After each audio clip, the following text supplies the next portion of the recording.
Vrai ou faux, un facilitateur RH donne toujours la solution au problème de l'entreprise?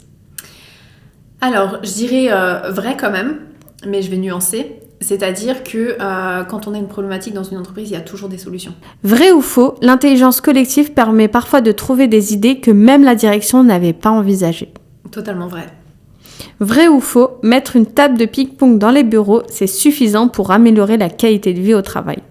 Alors, c'est suffisant pour améliorer la diversité, Divertissement, divertissement, ouais. voilà. C'est suffisant pour amener à du divertissement, mais ça s'arrête là.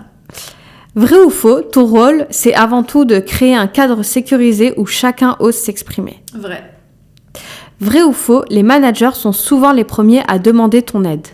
Alors, je dirais faux, c'est principalement les dirigeants. Vrai ou faux, avec des bonnes pratiques collaboratives, on peut vraiment transformer une organisation sans gros budget? Vrai. Vrai ou faux, les salariés participent toujours avec enthousiasme aux ateliers collaboratifs? Mitigé. Pourquoi ? Parce que les ateliers collaboratifs, c'est pas quelque chose qui est commun. Donc souvent, on a des craintes. On se dit, oula, qu'est-ce qui va se passer, etc. Même s'ils sont toujours au volontariat. Attention, hein, c'est toujours du volontariat. Mais en tout cas, quelque chose que je peux dire, c'est qu'à la fin des ateliers, ils sont tous très heureux. Vrai ou faux, la facilitatrice RH est réservée aux grandes entreprises? Alors faux, puisque la grosse partie de mon activité, c'est auprès des PME et notamment celles qui n'ont pas de service RH interne. Vrai ou faux, un atelier bien animé peut parfois éviter un conflit lourd ou une crise interne? Alors je dirais faux. Pourquoi ? Parce que quand il y a un conflit ou une crise, il faut savoir que tant qu'elle n'est pas résolue, elle va rester en fait et elle va s'ancrer dans le temps. Donc moi, justement, quand j'ai des conflits ou des crises qui émergent, je suis hyper heureuse parce que finalement, ça montre que ça sort. Et si ça sort, on va pouvoir la traiter, on va pouvoir la résoudre et on va pouvoir passer à autre chose. La faire mourir tout doucement. Okay. Passer à autre chose. Vrai ou faux, dans 10 ans, la facilitation sera un réflexe naturel pour toutes les organisations? J'ai envie de dire vrai. On espère. On espère en tout cas. Bonjour et bienvenue sur ma chaîne La Frontalière du Luxembourg. Alors aujourd'hui, j'interviewe Violaine, donc une facilitatrice RH. Elle va nous expliquer ce que c'est une facilitatrice RH. Et je rentre tout de suite dans le vif du sujet. Bonjour Violaine. Bonjour. Alors, est-ce que tu peux nous raconter ton parcours et qu'est-ce qui t'a amené à devenir facilitatrice RH? Oui, alors pour me présenter, donc moi je suis Violaine, donc je suis titulaire d'un master en psychologie du travail. Je suis également certifiée en tant que coach professionnel, donc certification ICF, et donc j'ai près de 10 années d'expérience professionnelle dans les ressources humaines au Luxembourg. Donc j'ai commencé en tant que consultante en recrutement dans un cabinet conseil à Luxembourg-Gare. J'ai commencé chez eux en stage de fin de master. Ensuite, donc, j'ai été embauchée en CDI pendant 3 ans. Et après, j'ai eu l'opportunité d'évoluer sur un poste de responsable des ressources humaines, donc dans un groupe multisite et multisectoriel. Où j'avais justement en charge 21 sociétés du groupe sur toute la partie RH. Je manageais également une équipe de 3 personnes au niveau du payroll et j'étais bras droit de direction. Et donc, l'année dernière, j'ai décidé de passer une formation de coaching. Et c'est tout ça qui m'a amené aussi à réfléchir un peu à l'entrepreneuriat. Et donc, j'ai décidé de créer ma société, donc la société Alinis, pour accompagner les entreprises à gérer plus facilement leurs enjeux RH. Donc, que ce soit du recrutement, de la fidélisation, de la qualité de vie au travail, notamment quand le temps où les ressources internes manquent. Donc, j'interviens principalement en tant que RH à temps partagé.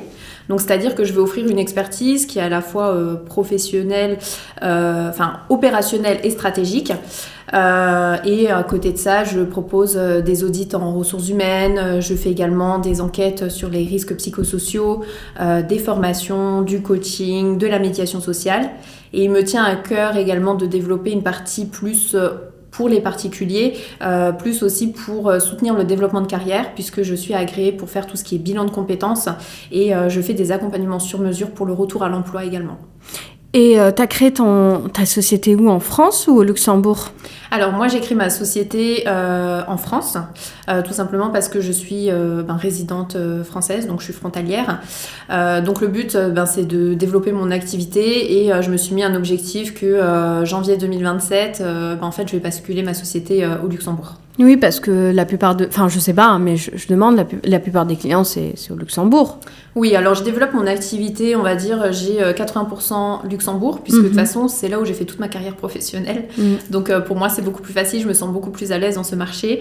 Et après, j'ai 20% quand même de clients en France, à travers notamment tout ce qui est qualité de vie au travail, tout ce qui est bilan de compétences également, et tout ce qui touche aux ateliers de sensibilisation, formation, voilà, que je fais également côté France. Et qu'est-ce qui t'a marqué dans tes expériences passées et t'a donné envie d'accompagner autrement les entreprises ? Alors quand j'ai intégré mon poste en tant que responsable RH, je suis arrivée dans une structure en pleine croissance qui s'est développée très fortement.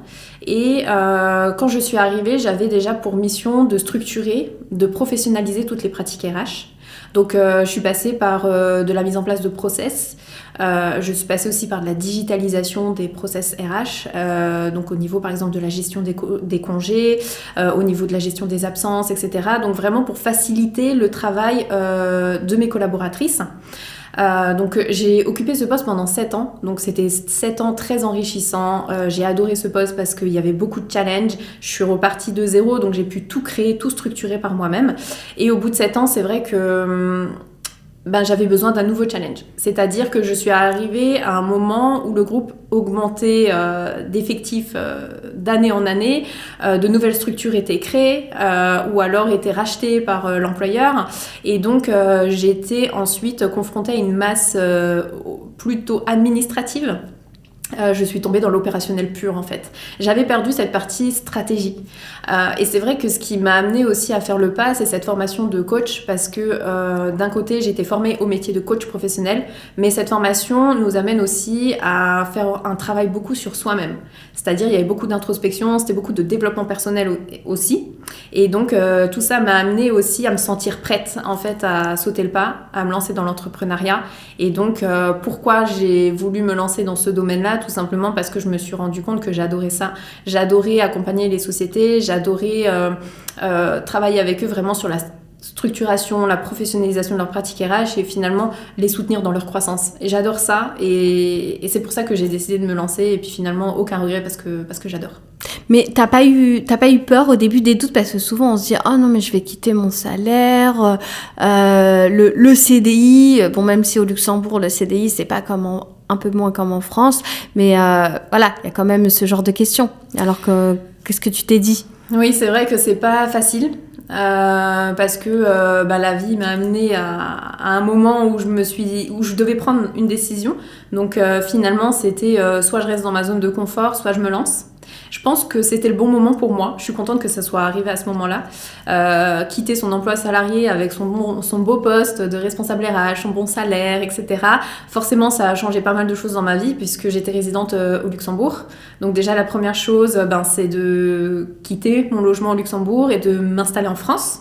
À la frontière. Ah oui, je savais pas que tu étais résidente au Luxembourg au début. Si. Ok, d'accord. Et du coup, forcément, j'avais besoin de faire ça pour me rassurer aussi parce que sans salaire luxembourgeois, il est difficile de vivre au Luxembourg et même c'est pas cohérent, on va dire.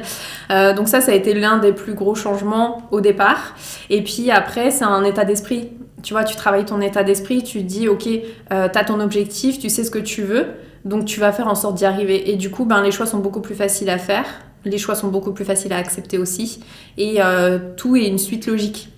Comme quoi, pour réussir, faut vraiment, faut faire des sacrifices. Parce que là, aujourd'hui, le sacrifice, c'était le CDI et le logement au Luxembourg. Mais demain, grâce à tes futurs clients, et tu vas pouvoir réintégrer, après si c'est ton choix évidemment, mais revenir au Luxembourg et réhabiter en fait finalement au Luxembourg, juste c'est le temps d'avoir un peu plus de clients, etc. C'est ça, donc chaque chose en son voilà. temps. Quand on se lance dans l'entrepreneuriat, faut oser prendre des risques et il faut être patient. Il faut être déterminé aussi, il faut être motivé parce que c'est pas en une année que tout se joue. Il faut laisser minimum 3 ans pour moi de voir vraiment si ton activité elle est pérenne, si ton activité va pouvoir prendre de l'ampleur et fonctionner, que tu vas pouvoir vivre de ton activité. Et le Luxembourg, ça reste un pays de cœur pour moi. J'adore le Luxembourg. Moi aussi, j'adore. J'espère y habiter un jour. C'est génial parce que pour avoir expérimenté, j'ai adoré cette période au Luxembourg. Et c'est vrai que de pouvoir développer mon activité sur le Luxembourg, même si j'ai une structure française, mais c'est plus pour raison administrative, en fait. C'est ce que j'allais te demander, vu que tes clients sont au Luxembourg, pourquoi t'as pas fait ta société finalement au Luxembourg? Alors pour la petite histoire, parce que du coup, comme j'ai quitté mon logement au Luxembourg, je me suis installée en France. Mon projet de création d'entreprise, je l'ai fait par la suite. Et le Luxembourg m'a dit, voilà, vous êtes plus chez nous, vous habitez plus chez nous, donc c'est côté France qu'il faut se retourner maintenant. Donc ce que j'avais pas forcément bien réfléchi et anticipé. Mais finalement, je me suis rapprochée de la France. Et en fait, c'est la France qui m'a soutenue en fait, dans la création d'entreprise. Et j'avais besoin de soutien, que ce soit un soutien psychologique déjà, et un soutien financier. Donc c'est la France aussi qui m'a aidée par rapport à ça. Donc c'est ce qui a fait que j'ai créé ma structure côté France. Tout simplement pour la sécurité. Et comment tu expliquerais, parce que facilitatrice RH, moi avant toi je ne connaissais pas du tout, du coup comment tu expliquerais ton métier à une personne qui s'y connaît pas du tout? Alors, comment j'expliquerai mon métier? En fait, j'expliquerai tout simplement que je suis là pour accompagner les entreprises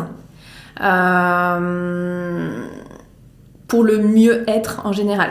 Parce que c'est vrai que dans mon approche, je fais de l'accompagnement, mais moi, mon objectif, c'est déjà d'optimiser leur attractivité, d'optimiser la fidélisation de leurs talents, et d'optimiser leur performance globale. C'est-à-dire, en d'autres termes, c'est j'accompagne les entreprises pour les aider à concilier bien-être et performance. Ouais, surtout que mais c'est le bien-être pour les salariés. Alors, on parle beaucoup de bien-être des salariés, mais c'est vrai que pas que, parce que y a aussi des dirigeants. Il y a des entrepreneurs aussi derrière tout ça. Donc finalement, en fait, quand j'intègre une société que j'accompagne, parce que j'accompagne beaucoup de structures en fait qui sont, on va dire une trentaine de collaborateurs qui n'ont pas de service RH. Donc c'est-à-dire que moi, en fait, je vais prendre en charge cette partie RH et donc je vais travailler en étroite collaboration avec le dirigeant, puisque bien souvent, c'est lui qui va gérer les RH avant mon intervention. Et donc, c'est aussi une manière de dire, il n'est pas seul, j'apporte une expertise, ça va permettre aussi de le rassurer, ça va le permettre aussi de mieux anticiper sa stratégie, d'avoir une vision plus claire aussi sur l'avenir, et aussi d'avoir une personne de confiance. Donc, en fait, on parle de bien-être des collaborateurs, mais on parle aussi de sérénité du dirigeant. Et est-ce que tu as un exemple frappant où la facilitation a permis de débloquer une situation qui te semblait impossible? Alors oui, j'ai travaillé sur un gros projet avec une entreprise, donc c'est une coopérative agricole. Alors pour donner un petit peu le contexte, il y avait la médecine du travail et d'autres administrations qui avaient fait des retours à la direction en disant qu'il y a des salariés qui sont en mal-être, qu'il y a des situations qui ne vont pas, etc. Donc ils ont été alertés par la médecine du travail en premier lieu, mais en fait leur problème c'est qu'en interne ils ne ressentaient pas ça, ils n'avaient pas forcément les retours et surtout ils n'arrivaient pas à capter ces indicateurs, à pouvoir les mesurer, etc. Donc ils ont fait appel à moi pour un projet de risques psychosociaux, donc on a fait une enquête. On a fait une enquête de risques psychosociaux à travers un questionnaire anonyme, mais aussi à travers des focus group pour avoir de la donnée qualitative.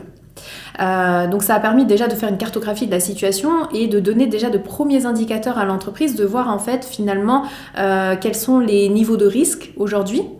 Pourquoi on a ces niveaux de risque-là aujourd'hui. Donc ça a permis de faire prendre conscience aussi de la situation à l'entreprise. Et ensuite, finalement, ça a débouché sur un projet où je les ai amenés à co-construire leur plan d'action. Donc un plan d'action qui a été co-construit avec les collaborateurs. Donc on a mis en place des groupes de travail. Et finalement, c'est se rendre compte que les solutions qui sont vraiment efficaces, qui sont vraiment pertinentes, ils viennent de l'interne en fait. Et donc le fait d'animer ces groupes-là, de faire émerger les situations, de réfléchir ensemble, de créer un collectif, ça a permis à l'entreprise de se rendre compte qu'en fait elle a une richesse énorme interne déjà.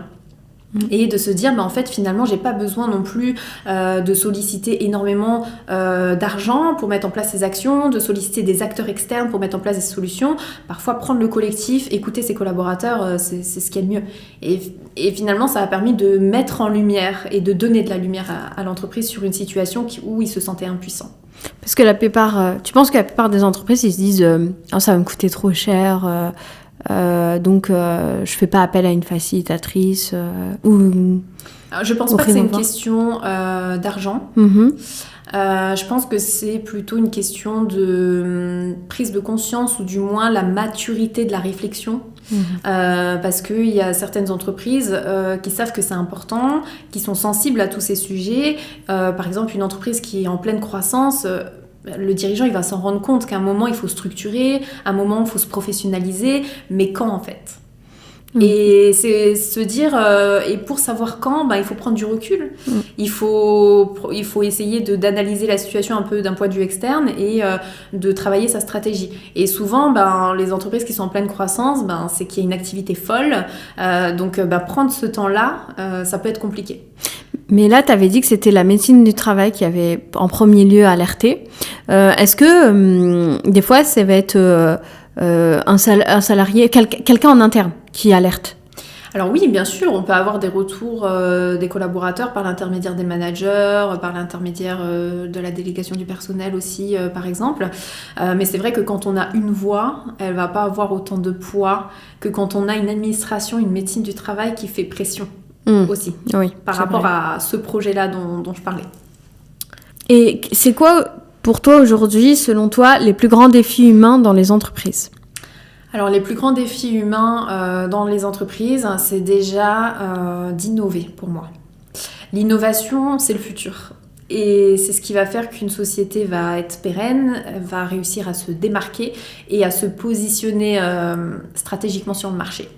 Donc aujourd'hui, il faut amener à la créativité, à l'innovation. Alors attention, quand on parle d'innovation, ça ne veut pas forcément dire créer un système high-tech, informatique. Innover, en fait, ça veut simplement dire mettre quelque chose en place qui est nouveau pour l'entreprise.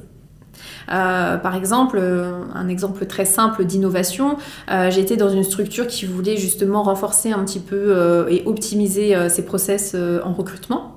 Et finalement, le simple fait de mettre en place des moments d'observation, donc c'est-à-dire le candidat venait observer sur le terrain ce qui se passait, rencontrer les équipes, pour voir si le feeling passait, c'était une innovation pour l'entreprise, c'est quelque chose qu'elle n'avait jamais fait. Et c'est vraiment dans cette optique-là qu'il faut aller. Il faut innover, il faut créer et il faut essayer toujours de s'adapter à la société qui évolue constamment en fait. Mais est-ce que les entreprises, ils sont au courant qu'il y a des facilitatrices RH qui existent ? Quand par exemple, ils constatent qu'il y a un problème en interne, est-ce qu'ils pensent tout de suite à une facilitatrice RH ? Il faudrait leur poser la question. Non, parce que moi je connaissais pas, donc si là je suis en train de créer mon entreprise, bon j'ai pas de salarié, je suis toute seule, mais si demain il y a un problème, je connaissais pas du tout facilitatrice RH. Oui, c'est vrai qu'en général quand on commence à être un peu en surcharge en interne, parce qu'il faut savoir que dans les petites structures qui n'ont pas de service RH, souvent la partie RH elle est gérée par la finance, par la comptabilité, par le personnel administratif, par ou des boîtes d'intérim. Non ? Les boîtes d'intérim qui gèrent cette partie-là ? Pour le recrutement. Non, ça c'est pas ça. Ah, ça c'est pour en fait donner de la ressource à l'entreprise, hein, c'est plus dans ce sens-là ? Oui, dans ce sens où le recrutement c'est la boîte d'intérim. Oui, parce que c'est vrai que moi boîte RH, je vois que le recrutement, mais il y a pas que ça en fait. Non, il y a pas que ça, donc oui. Non, alors quand on parle de RH, on parle effectivement de recrutement, on parle d'intégration, on parle aussi de formation, de développement de carrière, on parle de tout ce qui est communication interne, organisation, donc voilà, c'est très très vaste. Ouais, mais c'est bien du coup, grâce à mes questions bêtes, c'est bien qu'on définisse les termes, parce que comme ça, je suis sûre qu'il y a des gens qui savent pas, parce que dans ma tête, RH c'était forcément le recrutement, mais oui, effectivement, il n'y a pas que ça. Et quand tu arrives dans une entreprise, qu'est-ce que tu repères en premier ? Alors quand j'arrive en entreprise, ça c'est un peu ma casquette de psychologue. J'arrive et j'observe. J'observe tout et c'est vrai que j'ai une qualité qui est que j'analyse un petit peu tout de manière très instinctive, on va dire.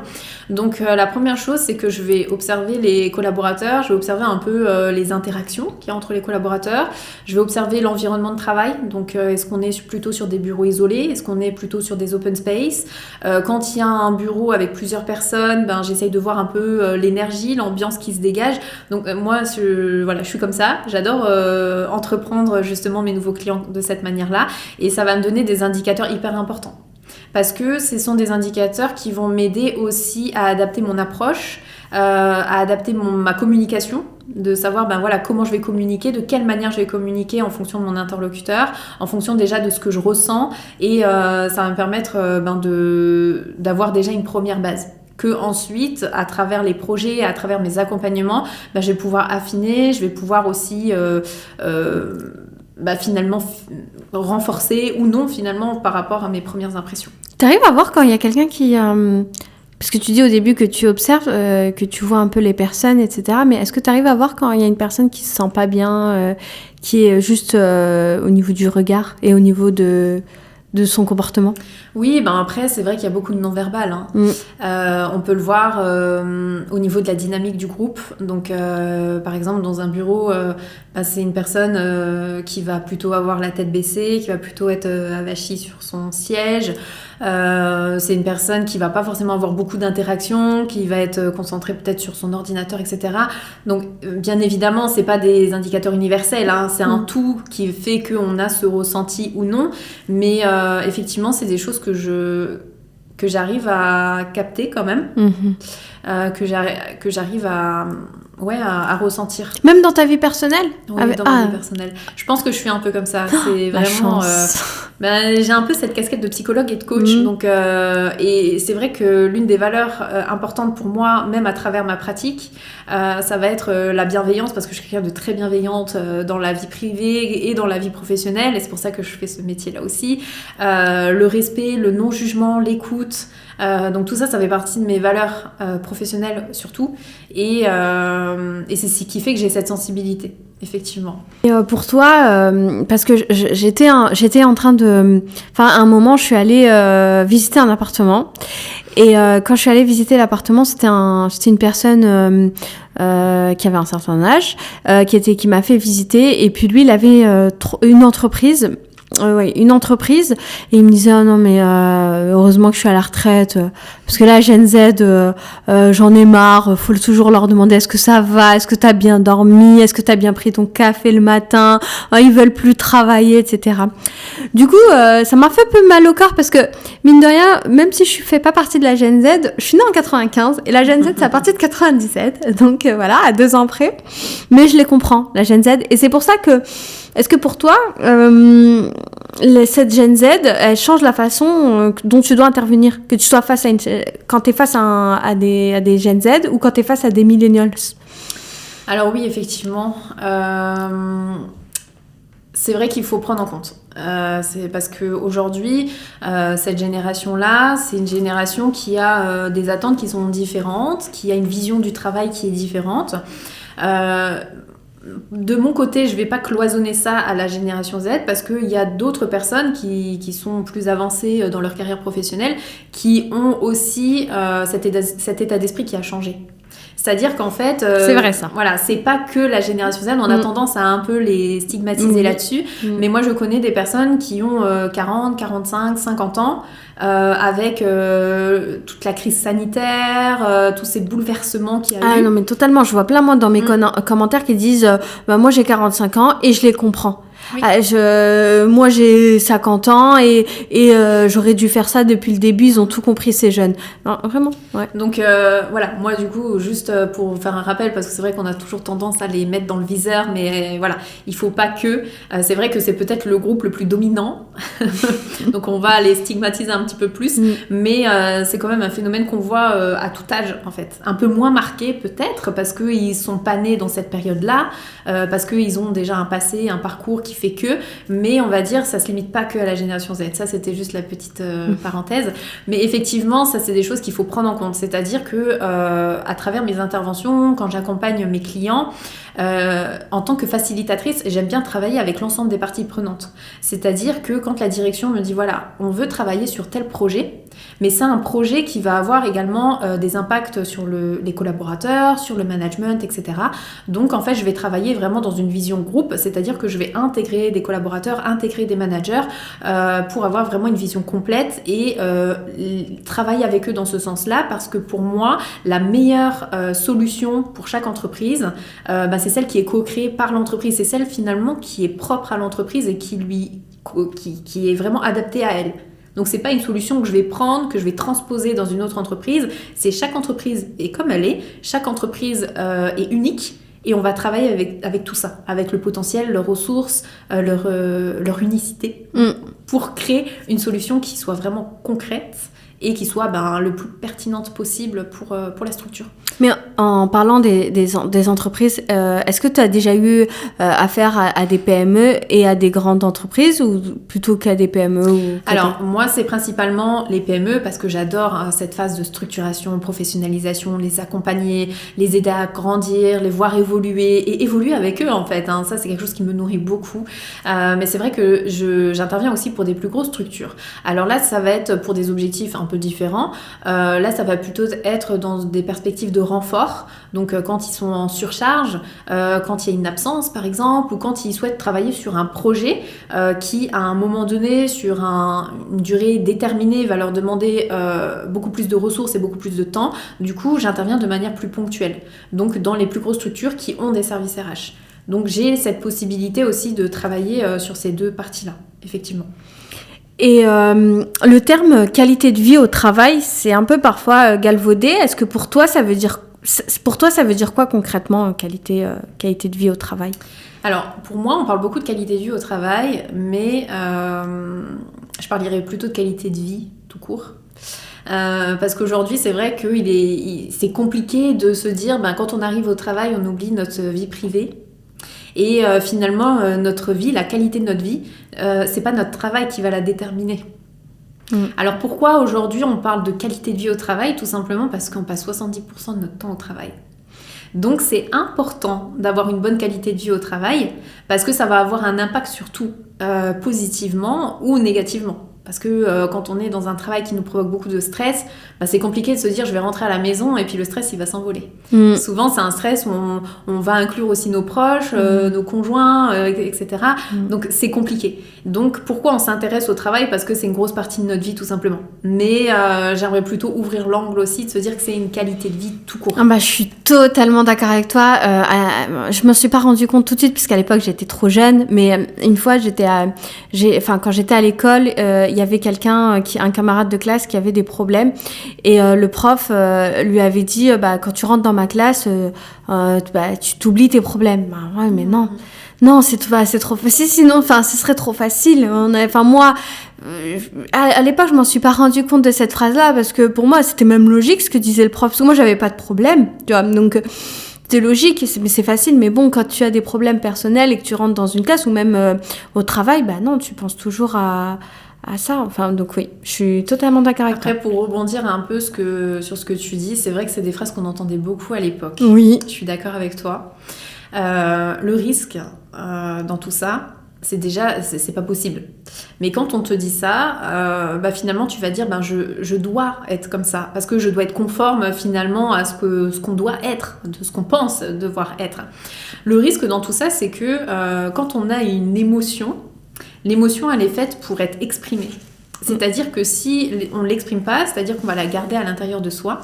Et qu'est-ce qu'elle va faire ? Elle va se nourrir, elle va prendre de l'ampleur, elle va grandir. Et à un moment, elle va exploser de manière disproportionnée. Je pense que ça nous est tous déjà arrivé. Une personne qui nous dit un petit truc, on va s'énerver d'un coup, et puis il nous dit « Mais tu t'énerves pour rien !» Ah, mais totalement. Avec mon mari, je dis « Mais non, mais c'est parce que c'est resté en moi, en fait, et je te l'ai pas dit, et puis là, maintenant, ça sort d'un coup. » Oui. Exactement. Voilà, donc ça, c'est le risque. Et puis, tu l'as bien expérimenté. Je pense qu'on l'a tous Bah oui, expérimenté. oui, parce qu'on se dit bon, allez, c'est pas grave et on le garde pour nous. Et puis ensuite, deuxième fois, bon, c'est pas grave et puis on le garde pour nous. Et puis troisième fois, non, il a d'un coup et puis la personne, quoi, mais pourquoi tu t'énerves? Je me dis non, mais voilà. Parce que ça devient disproportionné parce que l'émotion, elle se nourrit et elle grandit en fait, tout simplement. Donc après, il y a différentes manières d'exprimer ses émotions, bien évidemment. Donc il faut réussir à bien gérer ses émotions, mais une émotion, elle est faite pour être exprimée. Il faut la vivre, cette émotion, en fait. Oui. Et il faut pas la garder pour soi. Il faut pas se dire, non, il faut pas que je ramène l'émotion à la maison. Voilà, si l'émotion, elle est là, en fait. Et exactement. Voilà, c'est important. Les émotions sont importantes. Donc il faut leur laisser la place. Et puis de manière...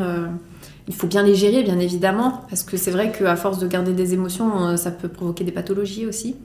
Après, il y a des personnes, oui, c'est vrai, il y a des personnes de base. Moi, j'ai dans mon entourage des personnes qui sont, je sais pas si on dit le terme réservé pour ça, je ne pense pas, mais c'est des personnes qui ne parlent pas. Enfin, ils vont communiquer, par exemple, sur la vie en général, mais ils vont pas communiquer sur leurs sentiments, sur leurs émotions. Donc de base, il y a des personnes comme ça qui sont comme ça naturellement, donc entre guillemets, c'est plus facile pour eux de garder leurs problèmes et de venir dans une salle, à la salle de classe sans leurs problèmes, entre guillemets. Puis t'as des personnes, typiquement par exemple moi, c'est impossible. Ça veut dire que si j'ai pleuré 1 heure avant dans la salle de classe, je suis toujours en train de pleurer en fait. C'est pas possible. Mais tu sais, en fait, on a tous un bagage culturel et on a un bagage aussi lié à l'éducation. Je veux dire que quand on est petit, quand on est une petite fille, forcément, elle va pleurer. Voilà, elle va être sensible, elle va avoir des émotions. Quand on est un petit garçon, faut pas pleurer. Voilà. Ah mais j'ai eu le cas en plus. Hein. Je sais plus qui avait dit non mais pleure pas, t'es un garçon. Mais non. Mais tout ça en fait après ça devient des process inconscients en fait qu'on va intégrer, ça va devenir des automatismes et on va se conformer en fait à tout ça, aux normes qu'on nous a dit depuis l'enfance.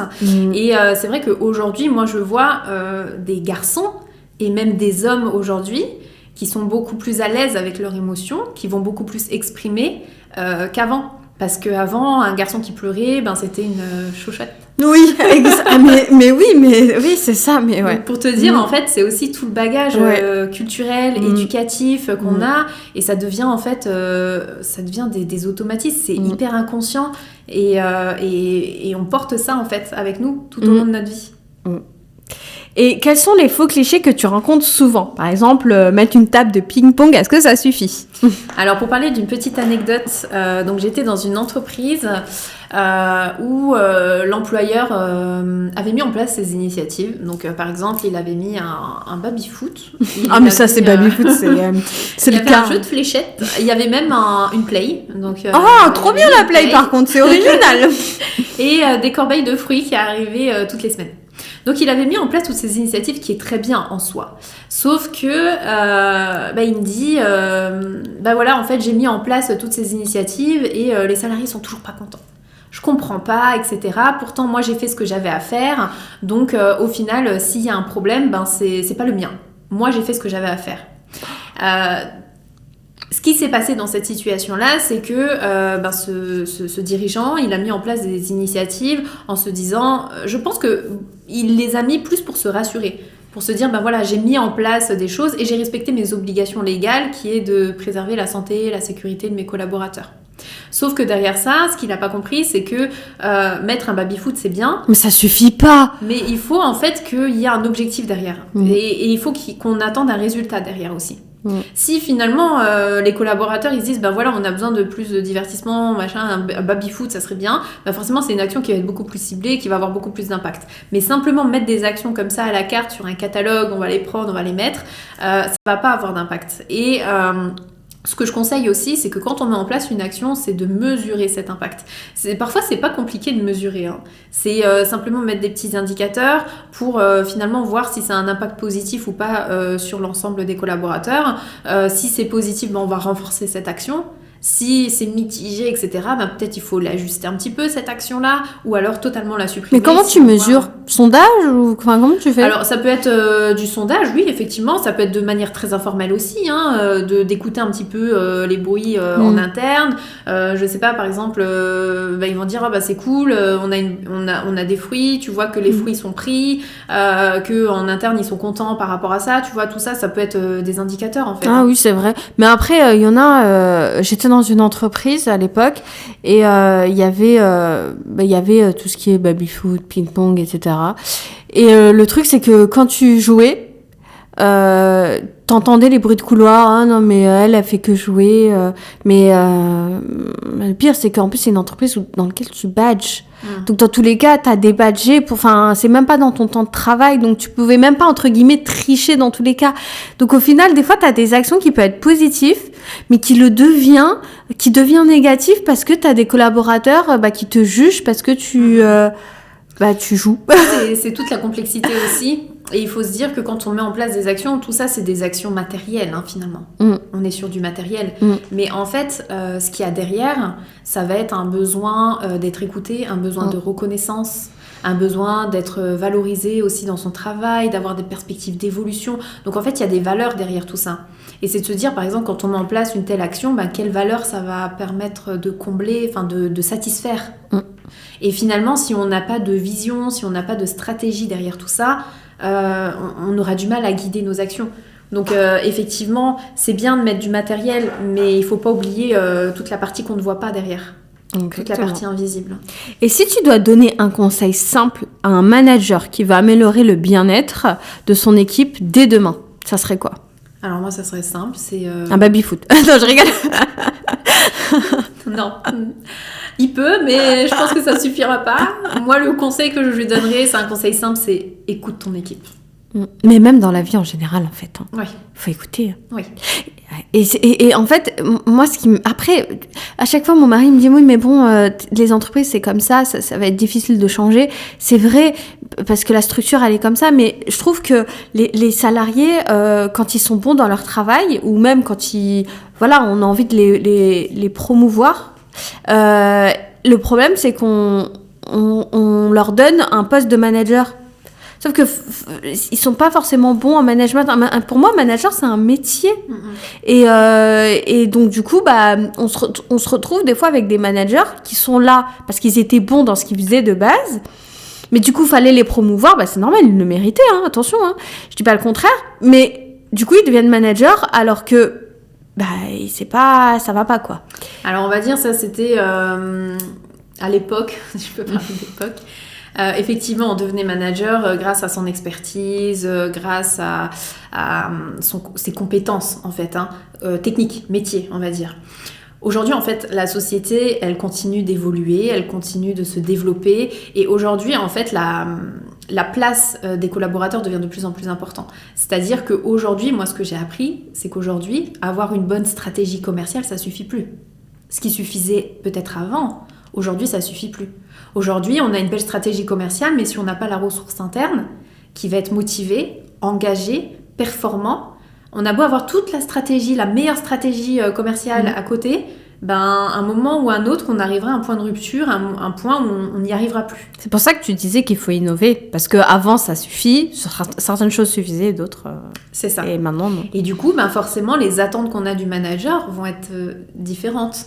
On voulait un manager qui soit expert dans son domaine. Aujourd'hui, on veut un manager qui puisse gérer aussi la partie humaine, la partie interpersonnelle, aussi avec les collaborateurs. Et du coup, ça nécessite d'avoir des qualités et des compétences beaucoup plus du soft skills, quoi. Finalement, en termes de communication, en termes d'écoute. On va développer des qualités qu'on n'avait pas forcément besoin ou autant besoin avant. Et finalement, tu vois, c'est toute une mentalité qui est en train de changer et qu'il faut prendre en compte pour accompagner aussi ces managers de la meilleure façon qu'ils soient dans leur évolution professionnelle. Et alors, je sais que beaucoup parlent de l'IA. Et c'est pour ça que j'aime bien poser cette question. Est-ce que pour toi, l'IA peut un jour remplacer une partie de ton métier ? Alors, l'IA, effectivement, c'est un gros sujet. Aujourd'hui, on en entend parler dans tous les sauces. aussi dans la partie RH, dans la partie qualité de vie au travail, donc forcément. Moi, je pense que l'IA, c'est un bon outil, à condition qu'il soit bien utilisé. C'est-à-dire que c'est un outil qui va permettre d'automatiser certaines tâches qui sont peut-être répétitives, des tâches qui n'apportent pas vraiment de grande valeur ajoutée, on va dire, dans la partie RH, par exemple.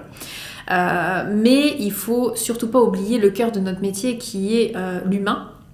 Et c'est un métier où on a besoin de relations humaines. C'est-à-dire qu'on est des êtres humains. On n'est pas fait pour vivre seul, on n'est pas fait pour être isolé, on est là pour avoir du relationnel, du contact humain, etc. Et si l'IA prend en charge toute la fonction RH, ben, à un moment ou à un autre, il y aura un manque quelque part. Parce que toute cette qualité humaine qui va prendre en compte aussi un petit peu l'individu en tant que tel, son parcours, son histoire, etc. Ça, l'IA n'y arrivera pas parce que, bon, à moins qu'ils ont des bases de données où on est fiché individuellement avec toute notre vie derrière, c'est des choses qui est compliquées. Et puis, il y a des choses aussi, tout ce qui est non-verbal, toutes ces choses-là, il y a beaucoup de choses qu'on sent, en fait. Tout ce feeling-là, on ne l'aura pas. Et forcément, si l'IA prend la place, on n'appellera plus ça les ressources humaines, en fait. On appellera ça les ressources artificielles. Voilà, c'est ça. Non, mais j'avais écouté dans un podcast ou vu dans une vidéo YouTube, je sais plus, mais quelqu'un qui disait le contact humain sera plus difficile dans le futur à obtenir, et va valoir plus cher parce que on tend vers de l'IA.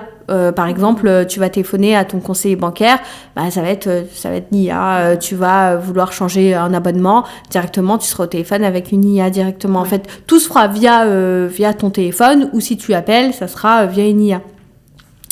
Et du coup, t'auras plus de contact humain, en fait. Les humains, ils sont faits pour être ensemble. Ils sont faits pour communiquer. C'est pour ça que les langues ont été créées. Parce qu'on a besoin de communiquer, on a besoin d'être entre pairs, on a besoin de ça. Et ça changera pas. En fait, l'âme humaine ne changera pas là-dessus. Donc forcément, l'IA, il faut lui donner une place. Parce qu'aujourd'hui, c'est comme ça, il faut l'accepter aussi. Il faut s'adapter à la société.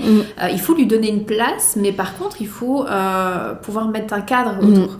Il faut pouvoir mettre des limites aussi. L'IA, c'est très bien, quand on fait du recrutement, on intègre les CV dans l'IA, ça va permettre de sélectionner les profils qui sont les plus en adéquation et de faire un pourcentage de compatibilité par rapport à l'offre qui a été créée. Donc ça peut être des bons indicateurs, ça peut nous aider aussi, ça peut nous faire gagner du temps, mais faut toujours... c'est deux poils de mesure, quoi. Ça va donner des indicateurs, mais ça ne veut pas donner une vérité. Ouais. En fait, en termes de data, c'est bien, en complément, je trouve. Et puis en termes, sinon, tout ce qui est contact humain, non, tu as besoin d'être présent, quoi. Comment tu imagines l'entreprise idéale de demain ? Alors, l'entreprise idéale de demain, c'est une entreprise qui va travailler main dans la main. Le dirigeant, les managers, les collaborateurs vont vraiment travailler main dans la main. C'est-à-dire que c'est une entreprise qui va prendre conscience de la force du groupe. Et c'est cette force du groupe, on parle d'intelligence collective aussi, qui va pouvoir faire en sorte que la société va pouvoir innover, va pouvoir créer, va pouvoir se développer et va pouvoir prendre des directions qui n'avaient peut-être jamais pris avant. Et finalement, c'est ces nouveaux chemins de vie, ces nouveaux chemins professionnels qui vont faire qu'on va arriver dans une nouvelle dimension du marché du travail aussi. Je pense qu'on le voit à travers toutes les transformations, les métiers qui se transforment, avec l'IA qui commence à intégrer les structures. Donc pour moi, une société idéale de demain, c'est une société qui aura compris ça et qui travaillera dans ce sens-là, en tout cas. Et est-ce que tu as une anecdote ou une petite action qui a eu un énorme impact sur la qualité de vie au travail ? Alors, une petite action qui a eu un énorme impact, oui, on va reprendre mon enquête sur les risques psychosociaux. Donc il faut savoir, comme j'avais dit, j'avais d'abord fait un questionnaire quantitatif et ensuite j'ai fait des focus group pour avoir de la donnée qualitative. Et ensuite j'ai croisé ces deux données pour avoir vraiment une vision globale un petit peu de qu'est-ce qui se passe dans cette entreprise. Et par rapport aux premiers résultats du questionnaire, de pouvoir expliquer ces résultats à travers des données qualitatives. Alors, l'action paraît simple, c'est-à-dire que je vais prendre des sous-groupes, on va travailler ensemble sur certaines thématiques ou certains sujets suite au questionnaire pour pouvoir les approfondir. Et finalement, ces groupes-là, ils ont eu un double impact. C'est-à-dire que d'une part, ça a permis d'avoir une réflexion collective, de pouvoir réfléchir ensemble, de pouvoir trouver des solutions, faire émerger des nouvelles idées. Mais derrière, ça a aussi eu un impact très fort sur les collaborateurs, puisque c'est des moments de partage, des moments où ils se sont dit « Ah finalement, je suis pas toute seule à penser ça ». Donc ça a renforcé, ça a créé un sentiment d'appartenance dans ce groupe-là et du coup indirectement on va agir sur l'engagement des collaborateurs, sur la motivation et sur la fidélisation. C'est des personnes qui vont se sentir acteurs en fait du changement, qui vont se sentir acteurs vers une situation de mieux en entreprise et ils vont se dire voilà je suis quelqu'un d'essentiel aussi, ma voix compte. Et finalement rien que d'avoir fait ça, qui est pourtant moi qu'une étape dans mon process, ça a déjà apporté énormément à la structure et ils ont même décidé par la suite de continuer ces groupes de travail-là. Ah, c'est super! Parce que c'est un moment hors du temps où on sort du cadre professionnel, où on va parler d'un sujet bien précis ensemble, où on va partager nos idées et on va se dire ok, toi tu penses comme ça, moi je pense peut-être un peu comme ça et puis finalement ça va créer un collectif et c'est hyper riche. Et quelle est la plus belle réussite que tu as vécue dans ton métier de facilitatrice ? Alors moi, mes plus belles réussites, c'est quand je signe un contrat d'accompagnement avec une structure qui n'a pas de service RH, où je vais pouvoir justement les aider, toute cette phase de structuration, de professionnalisation que j'adore. Alors dès que je signe un nouveau contrat, je suis la plus heureuse, parce que c'est quelque chose vraiment qui me nourrit fortement.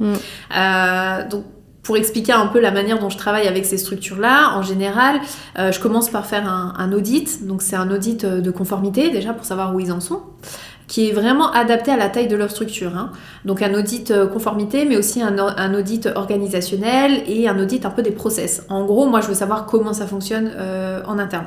Je vais voir avec le client quels sont ses défis, quels sont les enjeux sur lesquels il souhaite travailler.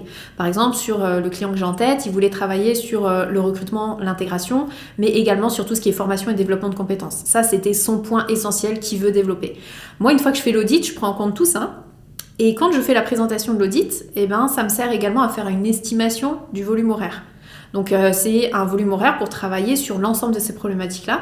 Donc, c'est un volume que je mets sur une année et ensuite que je divise par 12 pour pouvoir mensualiser et d'avoir vraiment une collaboration avec un nombre d'heures de présence en entreprise, un nombre d'heures de travail à distance, etc. En fait, c'est vraiment une formule à la carte, totalement adaptée à la structure et totalement flexible.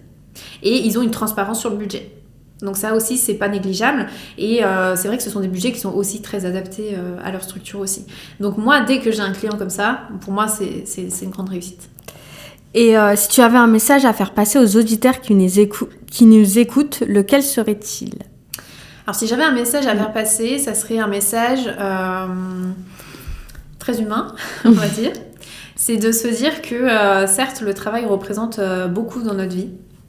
Le travail est important parce que ça permet de se sentir utile aussi, de se dire qu'on contribue un petit peu à la société, que ce soit l'entreprise ou la société plus globalement, mais qu'il n'y a pas que ça dans la vie. Et ça, c'est hyper important. Donc pour ça, il faut vraiment s'écouter, écouter son corps, écouter les signaux aussi que le corps peut nous donner et surtout prendre soin de soi. Parce que certes le travail est important, il y a beaucoup d'enjeux, il y a beaucoup de satisfaction aussi, mais il faut pas se perdre dans tout ça, il faut toujours réussir à trouver son équilibre et de se donner du temps pour soi en fait, du temps où on va pouvoir se ressourcer, du temps où on va pouvoir prendre soin de soi, profiter des gens qu'on aime, être entouré des gens qu'on aime, etc. Parce que la santé, il y a rien de plus important. Totalement. Voilà, totalement. J'ai eu des problèmes de santé quand j'étais plus jeune et c'est arrivé vraiment d'un coup. Mais vraiment du jour au lendemain, je fêtais le nouvel an avec ma famille et je me réveille, j'arrivais plus à marcher. Des fois, je voyais plus rien. J'avais des vertiges. Enfin bref, c'était du jour au lendemain. Et donc Dieu merci, je suis guérie aujourd'hui. Mais oui, quand t'es dans un lit d'hôpital et qu'on te fait opérer 3 fois et tu sais pas ce que t'as et t'as des doutes, tu te dis purée, en plus j'avais 14 ans, je me dis purée, j'ai 14 ans, je suis déjà dans un lit d'hôpital. La santé, c'est le plus important parce que tu peux rien faire sans en fait. Non, parce qu'on dit toujours quand on a l'argent, on a tout. Mais pour moi, c'est quand on a la santé, on a tout.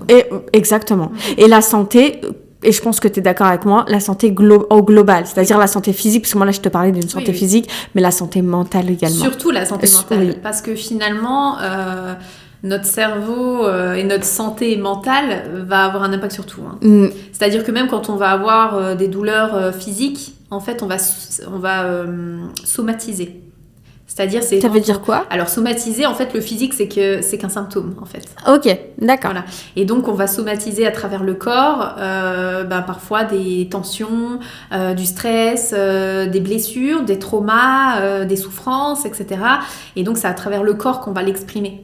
Et donc, souvent, combien de personnes se retrouvent à faire des AVC, se retrouvent à avoir des cancers comme ça du jour au lendemain alors qu'ils n'avaient pas de prédisposition, etc. Donc voilà, c'est hyper important parce que c'est vrai que le corps, c'est ce qui est visible, mais ce qu'on ne voit pas et ce qu'on ressent tout à l'intérieur, c'est beaucoup plus puissant que le corps déjà. Ouais, je suis d'accord. Et c'est hyper important. Donc prendre du temps pour soi, c'est aussi se recentrer et prendre du temps pour essayer d'apprendre à se connaître et surtout d'apprendre à s'écouter parce que pour moi ça s'apprend. Oui, exactement, je suis d'accord. Et est-ce que tu aurais pour finir, est-ce que tu aurais un livre, un film, un podcast à recommander à ceux qui veulent en savoir plus sur la facilitation ou sur la qualité de vie au travail ? Alors moi ce que je peux recommander c'est ce podcast parce que Merci. je pense qu'on a abordé plein de sujets. Oui. Je pense qu'on a fait le tour même si on peut en parler des heures et des heures. Ouais.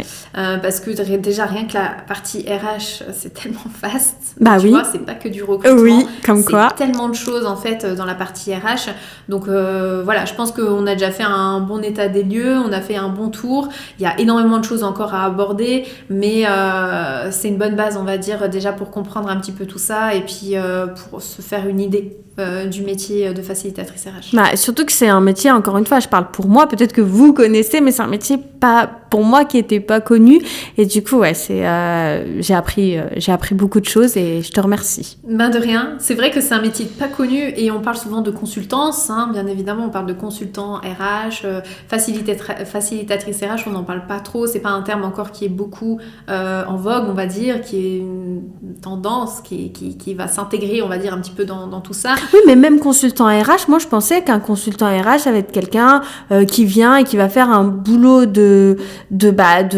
encore une fois, de recrutement, d'éval, de choses comme ça, et pas bien-être, pas qualité de vie du travail, tu vois, pas ce genre de choses. Oui, c'est vrai. Donc j'avais... ouais. En tout cas, merci beaucoup. Merci à toi. Et puis, n'hésitez pas à vous abonner, à commenter aussi. Surtout, vous abonner parce que je vois qu'il y a plein de personnes qui suivent, qui écoutent mes vidéos, mais qui, du coup, ne s'abonnent pas. Et du coup, ça me donne pas de force. Donc, alors, abonnez-vous, commentez. J'ai aussi une chaîne de podcast, donc Spotify, Deezer. N'hésitez pas à enregistrer pour pouvoir me donner de la force. Et puis, je vous dis à très vite.